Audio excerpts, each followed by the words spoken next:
తెలుగు భాష తీయదనం, తెలుగు జాతి గొప్పతనం, తెలుసుకున్న వాళ్లకు తెలుగే ఒక మూలధనం.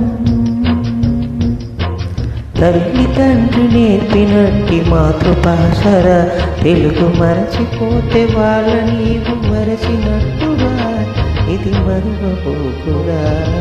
తెలుగు భాష తీయదనం, తెలుగు జాతి గొప్పతనం, తెలుసుకున్న వాళ్లకు తెలుగే ఒక మూలధనం. తల్లి తండ్రి నేర్పినట్టి మాతృభాషరా, తెలుగు మరచిపోతే వాళ్ళ నీవు మరచినట్టురా, ఇది మరువబోకురా.